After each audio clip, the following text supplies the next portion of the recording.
I hear the whisper before I see who said it. "You're not a real doctor." The words float across the nurse's station at Mount Sinai Hospital, sharp and dismissive. I don't turn around. I've heard variations of this my entire career, 23 years of medical practice, and still, someone always needs to remind me that I don't look like what they think a doctor should look like. I'm reviewing a patient chart when the voice comes again, louder this time. "Excuse me, nurse. I need someone to explain my mother's treatment plan." I look up. A woman in her 40s stands at the desk, designer handbag clutched in manicured hands, eyes scanning past me like I'm furniture. "I'm Dr. Okafor," I say calmly. "I'm happy to discuss." I ask for a doctor. Her tone is ice. A real doctor, not a nurse pretending to be one. The nurse beside me, Jenny, who's worked this floor for 15 years, opens her mouth to intervene. I shake my head slightly. I've fought this battle too many times to need backup. "I'm a doctor," I say, board certified in cardiothoracic surgery. "I've been practicing for..." "Where's Dr. Patterson? He's supposed to be handling my mother's case." "Dr. Patterson is in surgery. I'm covering his patients this morning." She looks me up and down my scrubs, my natural hair pulled back in a bun, my dark skin that apparently disqualifies me from competence in her eyes. "I'll wait for the real doctor," she says. No offense, but my mother deserves someone qualified. No offense. As if those two words erase the insult. I could push back. I could list my credentials: Harvard Medical School, residency at Johns Hopkins, fellowship at Stanford, 23 years of saving lives in operating rooms across 3 continents. I could tell her about the medical journal articles I've published, the surgical techniques I've pioneered, the awards collecting dust in my office. But I don't. Because I learned a long time ago that people like her don't hear credentials. They see what they want to see. "Dr. Patterson will be out of surgery in approximately 4 hours, I say evenly. "Your mother's condition is stable, but if anything changes before then, I'll be the one making the decisions." "Hospital policy." Her face flushes. "I want to speak to your supervisor. That would be Dr. Chen, the chief of surgery. His office is on the 3rd floor." She storms off, heels clicking against linoleum. Jenny exhales beside me. "I'm sorry, Dr. Okafor. That was normal." I finish. "It's fine." But it's not fine. It's never fine. It's just familiar. I return to the chart, forcing my hands to stay steady even though something hot and bitter burns in my chest. The patient, Mrs. Eleanor Hartwick, 72, post-operative cardiac bypass, needs monitoring. Her vitals are good, but there's something in her latest blood work that concerns me. I'm making notes when my pager buzzes. Code blue. Or 3. All available surgeons report immediately. I run. The operating room is chaos when I arrive. Dr. Patterson is at the table, hands inside a patient's open chest, his face pale beneath his surgical mask. "Aortic dissection," he says without looking up. "Type A. It's extending." I need. His voice cracks. "I need help." Dr. Chen appears beside me, already gowned. "Okafor, your lead on this." The room goes quiet for a fraction of a second. Every eye turns to me. This is the moment where I prove again that I belong here, that my hands are as steady as anyone's, that my 23 years of experience matter more than the color of my skin. I step forward. "Talk to me, Patterson. What are we looking at?" He moves aside, giving me access. The patient's aorta is tearing, blood pooling faster than the suction can clear it. It's bad. Worse than bad. Ascending aorta, extending into the arch, I say, my voice calm despite my racing heart. "We need to replace the entire ascending section and possibly the arch." "How long has he been open?" 90 minutes. "We were doing a routine valve replacement when okay. We can fix this."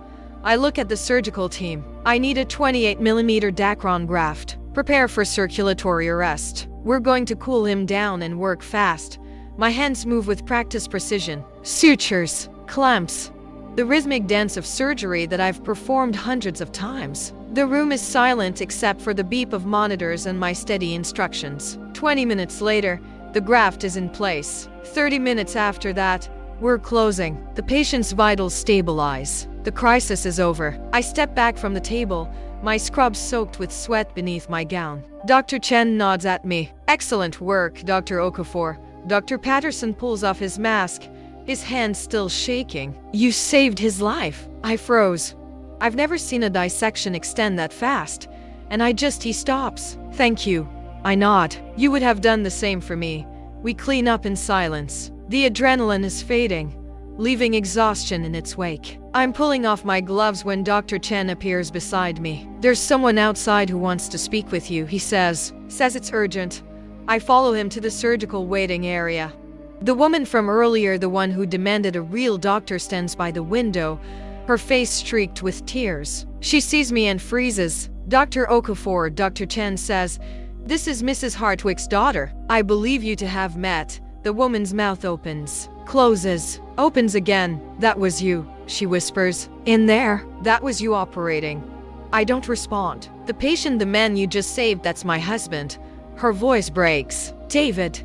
He was having a routine procedure and something went wrong, and they said. She stops, wiping her eyes. They said the best surgeon in the hospital saved his life. The silence stretches. I'm sorry, she says finally. For earlier, for what I said. She struggles for words. There's no excuse. I was wrong. I could accept the apology. I could be gracious. I could take the high road and let her feel better about her prejudice. But I'm tired. Tired of proving myself. Tired of being doubted. Tired of saving lives and still being questioned. Your mother is stable, I say quietly. Her post-operative recovery is progressing well. I've adjusted her medication based on this morning's blood work. Dr. Patterson will review everything with you when he's available. Dr. Okafor, please, your husband will be in recovery for the next few hours. Someone will update you when he's awake. I turn to leave. Wait. Her voice stops me. I need you to know I'm grateful. Not just for David.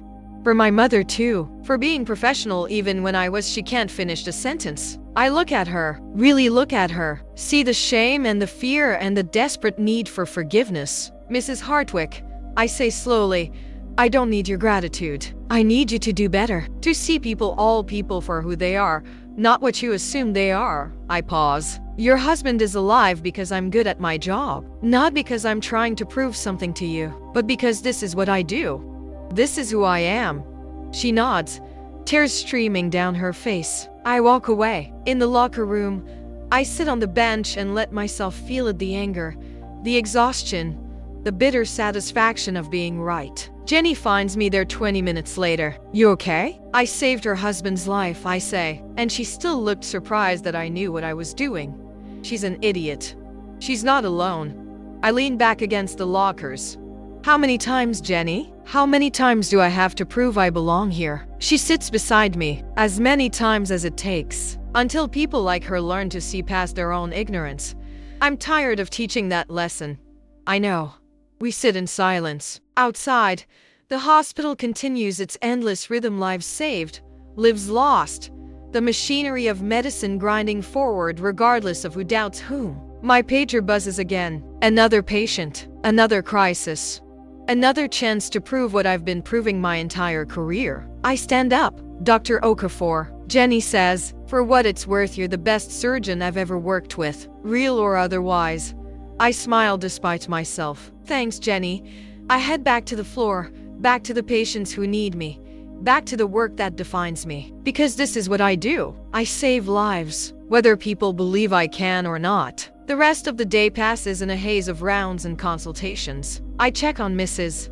Hartwick, her daughter's mother, and find her recovery progressing exactly as expected. I adjust her medications, review her charts, speak with the nursing staff. I don't see the daughter again. She's probably at her husband's bedside, watching him wake up, grateful to a doctor she didn't believe was real. By evening, I'm exhausted. Not from the surgery. I've done more complicated procedures on less sleep.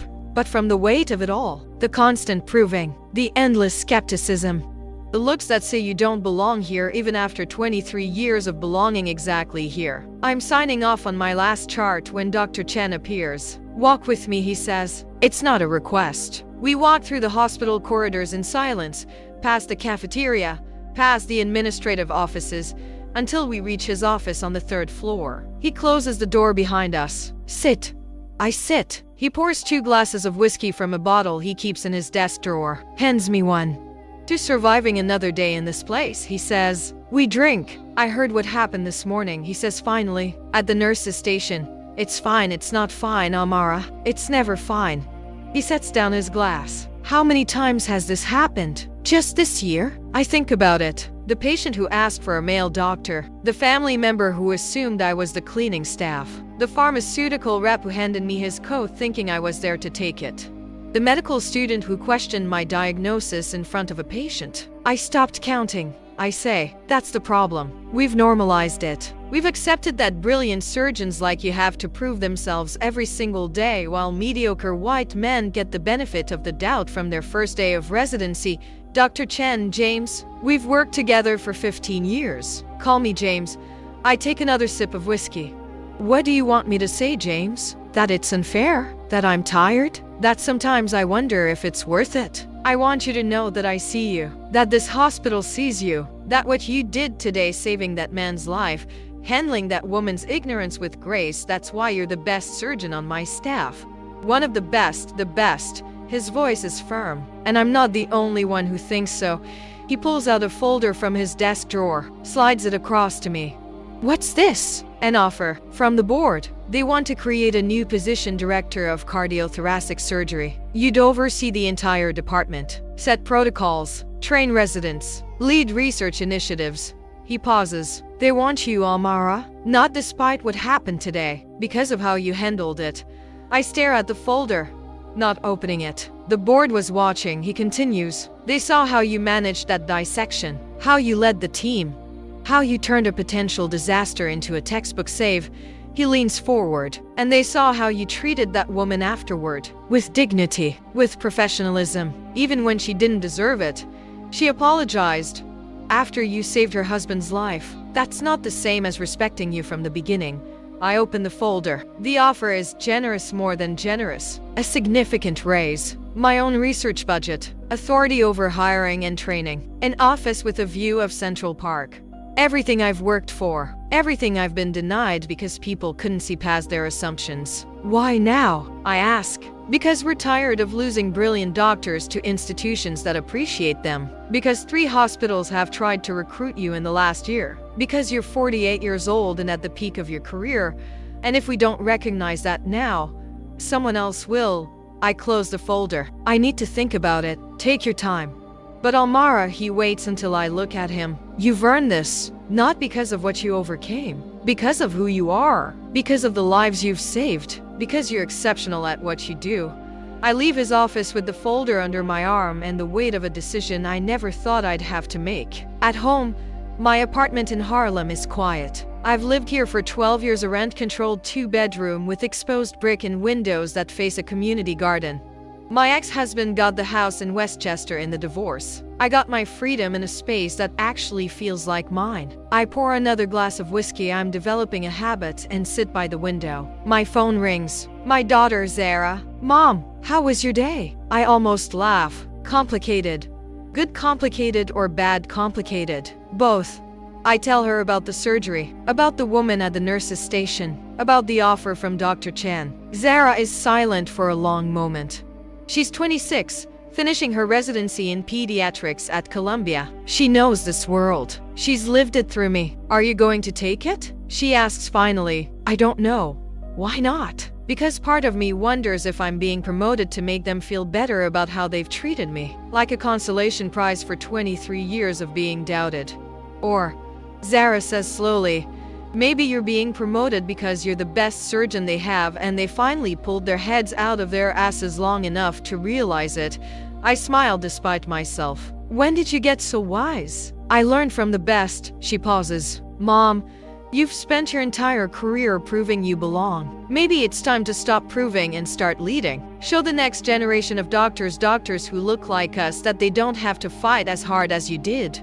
Her words settle over me like a blanket. You sound like your grandmother, I say. Good. Grandma was smart. We talk for a few more minutes about her day, her patients, her life. When we hang up, I open the folder again and read through the offer carefully. Director of cardiothoracic surgery. My own department. The authority to change things. I think about the medical students I've mentored over the years. The residents who've shadowed me in the OR.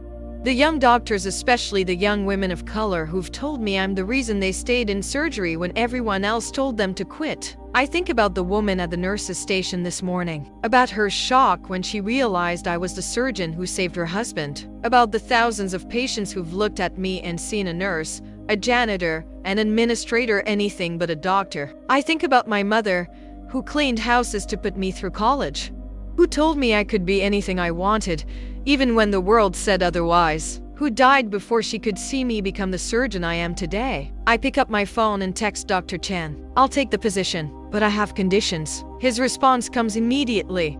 Name them. I type carefully.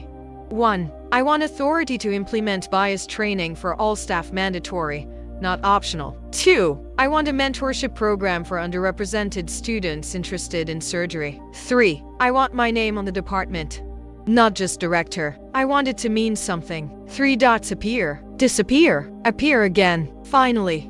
Done. All of it. Welcome aboard, Director Okafor. I set down the phone and look out at the garden below. The trees are bare now, waiting for spring, waiting for new growth. 23 years. 23 years of being questioned, doubted, dismissed. 23 years of proving I'm real.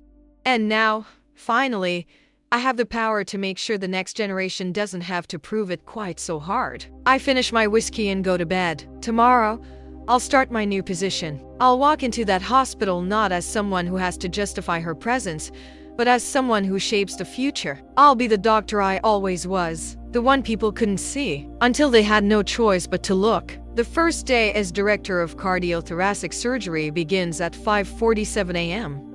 I arrive before the sun rises, before the hospital fully wakes, before anyone can question whether I belong in this new role. Old habits die hard even when you've earned the right to walk through the front door with your head high. Part of you still remembers all the times you had to prove you deserve to be in the room. My new office is on the 4th floor, corner suite, windows facing Central Park. The nameplate on the door gleams under the fluorescent lights. Dr. Amara Okafor, Director of Cardiothoracic Surgery. I run my fingers over the letters, feeling the raised metal, making sure it's real. Inside, the space is larger than my entire first apartment. Mahogany desk that probably costs more than my first car. Floor-to-ceiling bookshelves waiting to be filled. A coffee maker that looks like it belongs in a spaceship. 2 leather chairs for meetings. A couch by the window. It smells like new carpet and possibility. I set my bag on the desk and walk to the window. The park stretches below me, still dark except for the street lamps illuminating the pads. A few early joggers brave the cold. Taxis crawl down 5th Avenue like yellow beetles. The city is waking up, and I'm watching it from a height I never imagined reaching. This is mine now, not because someone felt guilty, not because they needed to check a diversity box, not because I'm a token or a symbol or a consolation prize for 23 years of being overlooked, but because I earned it, because I'm the best surgeon in this hospital, because I've saved more lives than I can count, because when a patient is dying on the table and everyone else freezes, I'm the one who stays calm and fixes what's broken. Because I'm real. I unpack slowly framed diplomas from Harvard, Johns Hopkins, Stanford. The awards I've collected over the years, most of them still in their original boxes because I never had an office nice enough to display them. A photo of my mother in her nursing uniform, taken a year before she died. A photo of Zara at her white coat ceremony, beaming with pride. My phone buzzes. James. Department meeting at AM conference room B. Your team is waiting. Your team. The words sit heavy in my chest. I've been part of teams my entire career. I've assisted. I've collaborated. I've led surgeries and mentored residents and published research with colleagues whose names appeared before mine on the papers, even though I did most of the work. But I've never had my own team. Never had the authority to shape a department. Never had the power to change the systems that made my career so much harder than it needed to be. Until now, I make coffee in the spaceship machine. It takes me 10 minutes to figure out how it works and sit at my new desk.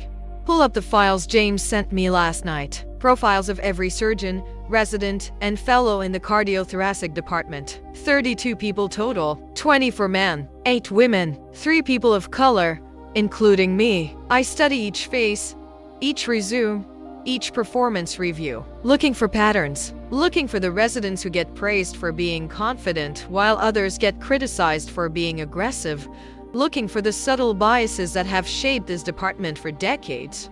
By 7:30, I've made notes on every file. By 7:45, I'm walking toward conference room B with my coffee and my tablet and the quiet determination that's carried me through every impossible moment of my career. The conference room goes silent when I enter. 32 faces turn toward me. Some curious, some skeptical, some openly hostile. I recognize most of them. I've worked alongside these people for years, but the dynamic has shifted. I'm not their colleague anymore. I'm their director. I'm their boss. Dr. Patterson sits near the front, the surgeon I saved 2 days ago when his patient's aorta dissected. He nods at me, respectful. Dr. Reeves, a senior attending who's been here longer than I have, crosses his arms and leans back in his chair. The residents cluster together in the back, whispering. I set my coffee on the table and stand at the front of the room. Good morning. For those who don't know me, though I suspect most of you do, I'm Dr. Amara Okafor. As of today, I'm the director of cardiothoracic surgery. I pause, letting the words settle. I know this is a change. I know some of you have questions. So let me be clear about what this means. The room is absolutely silent. This department has an excellent reputation. Our surgical outcomes are among the best in the country. Our research is cutting edge. Our training program produces exceptional surgeons. I look around the room, making eye contact with as many people as I can. But we can do better. We can be more inclusive, more innovative, more intentional about who we train and how we train them. Dr. Reeves shifts in his seat. With all due respect, Dr. Okafor, our methods have worked for decades. Why fix what isn't broken? Because it is broken, Dr. Reeves. Just not for everyone. I pull up a slide on the screen behind me. These are our residency acceptance rates over the last 10 years, broken down by demographics. Notice anything? The numbers tell the story I already know. White men, 68% acceptance rate. White women, 34%. People of color, 19%. Now look at our retention rates, another slide. White men who start our program, 91% completion rate. Everyone else, 67%. The room is uncomfortable now. People shifting, avoiding eye contact. This isn't about blame. I continue. It's about recognizing that we've built a system that works beautifully for some people and creates unnecessary obstacles for others. And as director, I'm going to change that. How? Someone asks from the back. A young resident, female, South Asian. By implementing mandatory bias training for all staff. By creating mentorship programs that actually support diverse residents. By examining our evaluation criteria to make sure we're measuring competence, not comfort. I pause. And by making it clear that in this department, excellence is the only thing that matters. Not what you look like, not who you know, not whether you fit someone's outdated idea of what a surgeon should be. Dr. Patterson speaks up. Dr. Okafor saved my patient's life 2 days ago when I froze during a complication. She's the best surgeon I've ever worked with. If anyone has a problem with her leading this department, they can take it up with me. A few people nod, others remain stone-faced. I don't need anyone to defend me, I say quietly. My record speaks for itself. But I appreciate the support, Dr. Patterson. I look around the room one more time. I'm not here to make friends. I'm here to build the best cardiothoracic surgery department in the country. If that's your goal too, we're going to get along fine. If not, I shrug. There are other hospitals. I dismiss the meeting and return to my office, my heart pounding. That could have gone better, or worse. Mostly it went exactly as I expected, resistance mixed with cautious acceptance mixed with the quiet hope of people who've been waiting for someone to finally say these things out loud. I'm answering emails when there's a knock on my door. Come in. The young resident from the meeting enters, nervous. Dr. Okafor. I'm Dr. Patel. I just wanted to say. She stops, gathering courage. Thank you for what you said in there about the system being broken. I've been thinking about quitting because her voice cracks. Because I'm tired of being told I'm too emotional or too aggressive or not confident enough, depending on which attending is evaluating me that day. I gesture for her to sit. How far into the program are you? 3rd year. And you're thinking about quitting? She nods, tears in her eyes. I love surgery. I love this work. But I'm exhausted from constantly proving I belong here. I see myself in her, 23 years ago. Sitting in an office just like this one, Telling an advisor I was thinking about dropping out of medical school because I was tired of being the only black woman in every room. Dr. Patel, I say slowly, I'm not going to tell you what to do. Only you can decide if this career is worth the fight. But I will tell you this: you belong here. You earned your place in this program. And if anyone makes you feel otherwise, you come directly to me. Understood? She wipes her eyes. Yes, ma'am. And stop calling me ma'am. Dr. Okafor is fine. She smiles, stands, heads for the door, then turns back. Dr. Okafor, I heard what happened the other day with that woman who said you weren't a real doctor, and then you saved her husband's life. News travels fast. Everyone's talking about it, about how you handled it, how you didn't gloat or make her feel worse, even though you could have. She pauses. That's the kind of doctor I want to be. The kind who proves people wrong without saying a word. After she leaves, I sit at my desk and let myself feel the weight of what I've taken on. This isn't just about me anymore. It's about every Dr. Patel who's thinking about quitting. Every medical student who's been told they don't look like a doctor. Every resident who's been evaluated differently because of their gender or their skin color or their accent. This is about changing the system that tried to break me. And I'm just getting started. My second week as director, I implement the first change. Mandatory bias training. Every surgeon, every resident, every nurse and administrator in the cardiothoracic department. No exceptions. The pushback is immediate. Dr. Reeves appears in my office on Tuesday morning, his face red. This is ridiculous, Dr. Okafor. We're surgeons, not social workers. We don't have time for this sensitivity nonsense. I look up from my computer. It's 2 hours, Dr. Reeves. Once a quarter. I think we can spare 8 hours a year to examine how our biases affect patient care and resident training.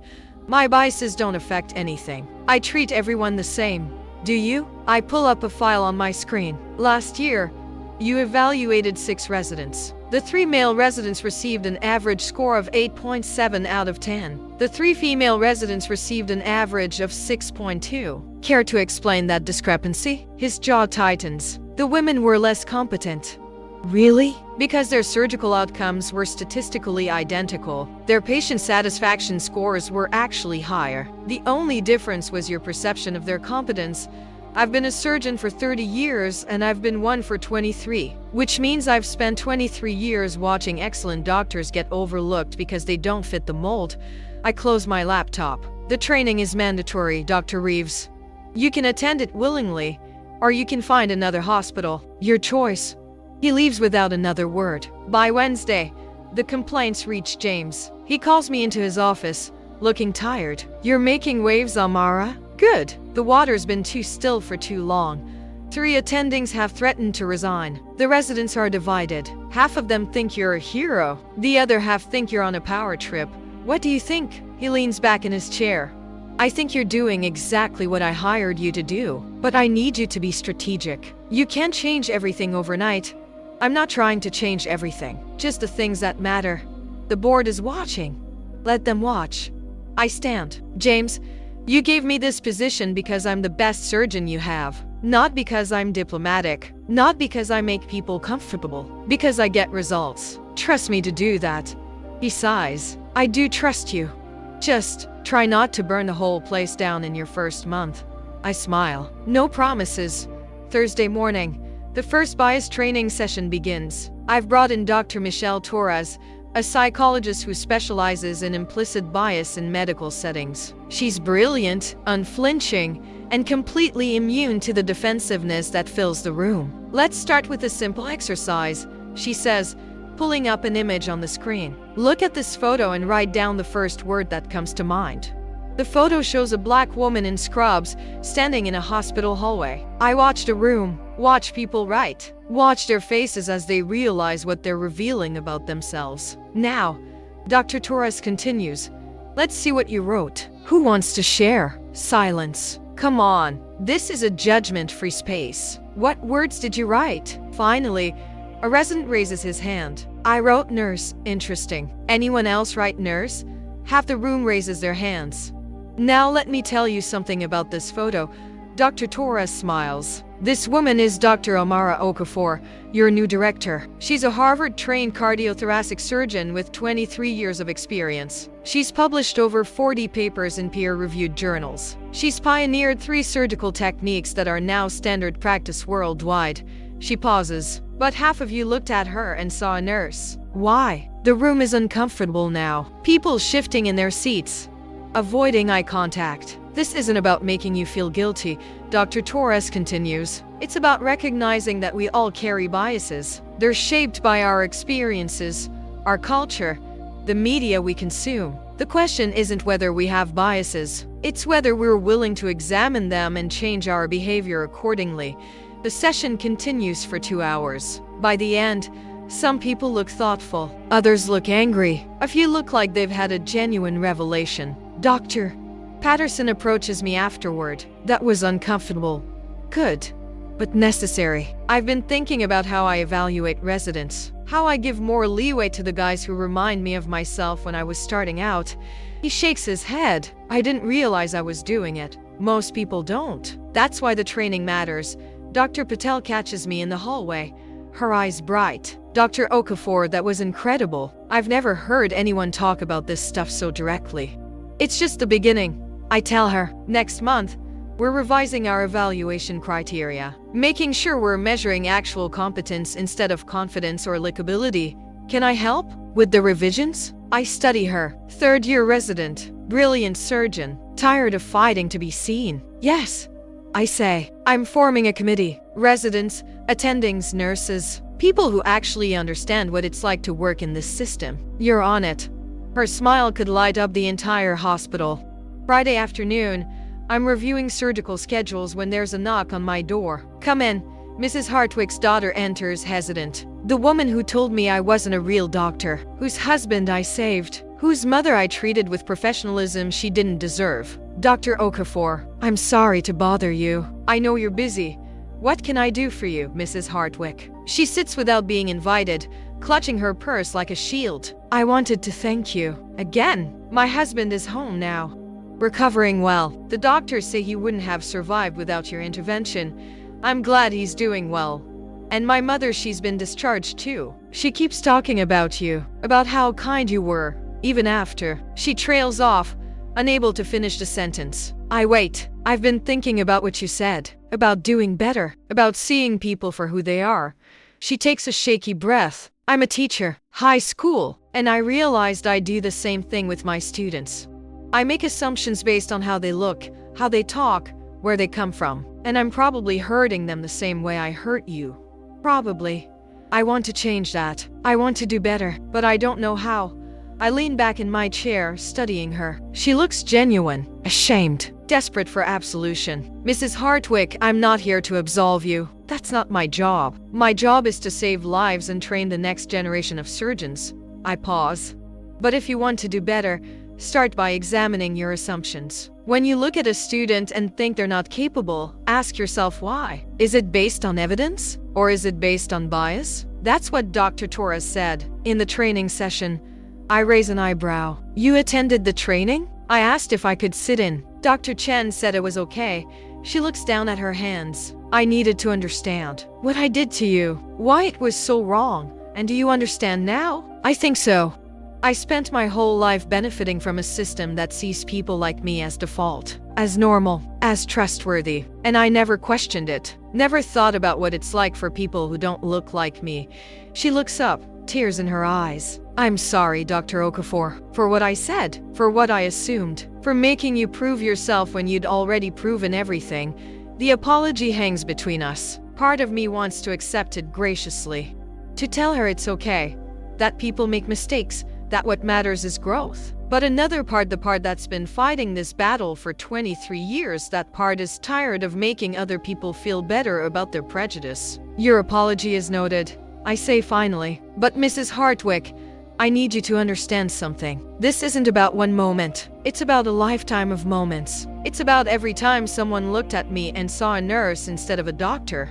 Every time someone questioned my credentials. Every time I had to work twice as hard to get half the recognition. I lean forward. Your apology doesn't erase that. It doesn't undo the damage. It's just a starting point.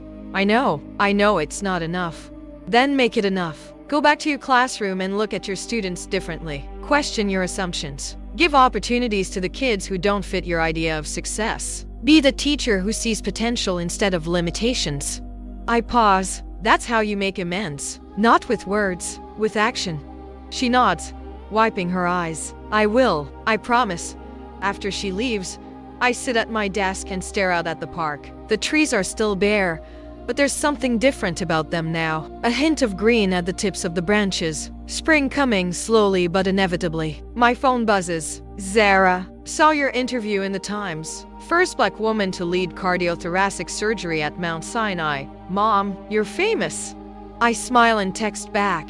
Not famous, just visible. Same thing. I'm proud of you. Thanks, baby. How's your shift? Exhausting, but good. Saved a kid's life today. Made me think of you. You're going to be an incredible doctor. I learned from the best. I set down the phone and returned to my work. There are schedules to review, residents to evaluate, a department to rebuild from the ground up. But for the first time in 23 years, I'm not doing it alone. I have a team now. People like Dr.